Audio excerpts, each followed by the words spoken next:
Right, now we're going to do a watercolour sketch of this pencil drawing, because I thought it'd be quite nice if you saw that the whole thing coming through from a blank sheet of cartridge paper through the pencil drawing and to a full colour finished item. We're going to use two brushes, the number 10 round and also the 1/2 inch flat brush, which are smaller versions of what we looked at in volume 1. Now for the paints, we're going to use light red as a base colour for the horse's body, and then I'm going to bring in some burnt umber, and also I'm going to add a few touches of ultramarine to the mix. Oh, and I mustn't forget, we've got a touch of permanent rose to water it down for the pinky colour on the end of the horse's nose. Right, now I'm getting a good brush load of light red because I'm going to put this on the whole of the horse's body as a base colour. Now, you can't afford to hang around with paint on cartridge paper because it does dry fairly quickly, and if you're a bit slow and too deliberate about it, you'll end up with tide marks and hard edges. So I'm moving it around quite quickly. Now you can see that that same brush load is still enough there on the brush to get the horse's face done and the ears as well. But what I'm going to do now is bring in some of the light red into the burnt umber and just a touch of the ultramarine blue, and that's going to give us the main colour for the horse's body. You can see I've already put it on the chest and on the front legs here, and I'm going to keep in those quite damp and fluid. I'm doing that on the back leg. You can see I'm leaving the hooves and the feathered part of the bottom of the leg white for now. Right, now I'm just doing a little bit of that more of that colour on the under part of the belly, which is obviously going to be in a shadow area, but in that area there I'm pointing at with the paintbrush, I'm going to lighten that off as we come up the side of the horse, really to next to nothing, so that the light red becomes the main colour of the horse where it's catching the light. Now I'm adding here almost neat ultramarine blue because I want to get a really dark shadow underneath that collar around the horse's chest, and I'm letting the ultramarine blue flow into the wet brown paint here like that. Just going to drop more of it, just another touch. Right, now that's going to go in, and I'm just letting that run together itself. That's a real wet in wet technique. Just going to add a little bit more of that colour to the top part of the leg, but at the same time I'm just leaving a very tiny line to define the shape of the leg against the body. Right, now I've been looking back and forward at the photograph and what I've done here, and somehow I've managed to miss a fairly significant piece of the harness over the horse's back. What I've decided to do is to add this as we're going along. Again, it's a mistake on my part, but these things happen, and hopefully you'll learn from what I've done wrong.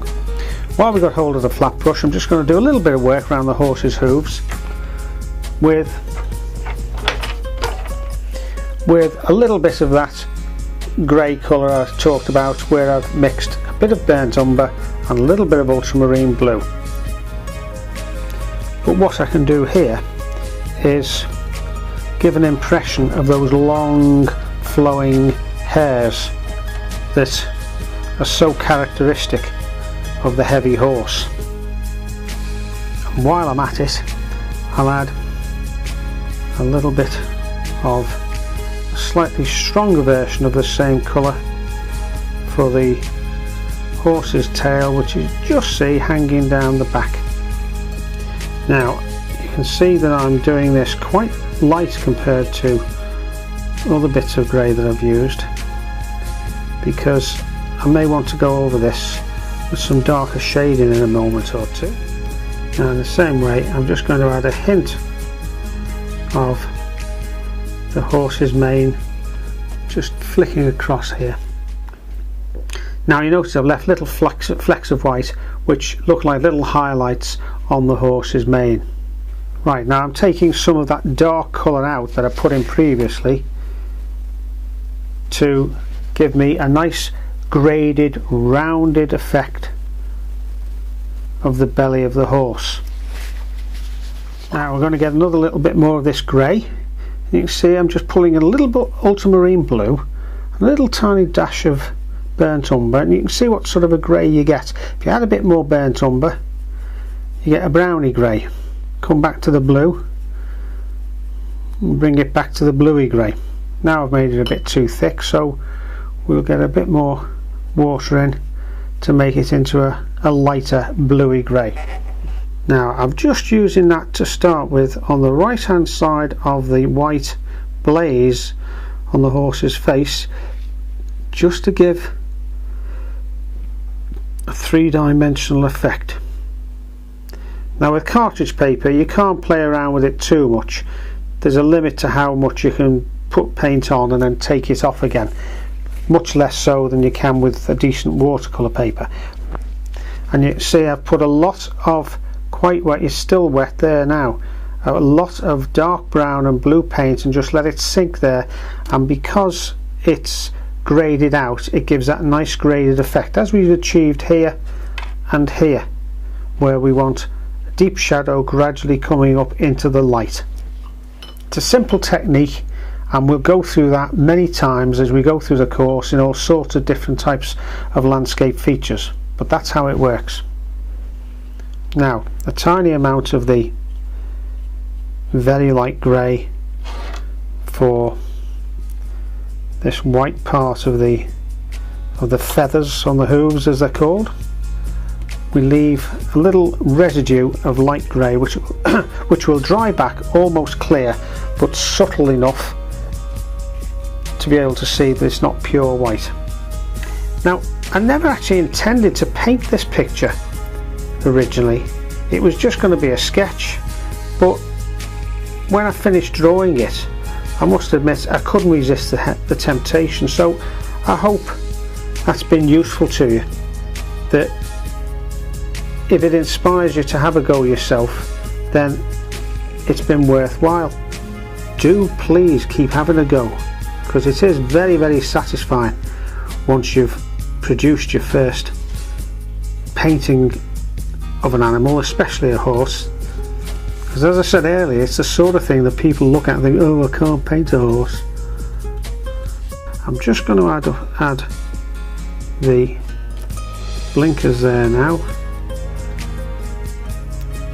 That helps as well to define the horse's face and the shape of it. Right, I'm going to stop there now, otherwise I know full well I'm going to fiddle this to death. It's only a little watercolour sketch, and as a quick demonstration sketch I'm quite pleased. Now you've also seen here that it's quite possible to paint on cartridge paper, and incidentally this is 200 gram cartridge paper, not quite as thick as Bockingford watercolour paper, but thick enough to put some reasonably liquid washes on. But I do hope you have a go at this yourself, because I remember the first time I painted a horse after I'd sketched it correctly, and I was so delighted that I thought I'd got it right. But that's part of the fun of watercolour. What you think is brilliant one day, if you keep practicing and practicing, you'll look back in a few weeks or a few months time and you'll realise just how far you've progressed by comparing what you're doing currently with what you've done previously. So that's another lesson. Never throw anything away that you produced. It's always going to serve a useful purpose in the future, if only to remind you how much progress you're making.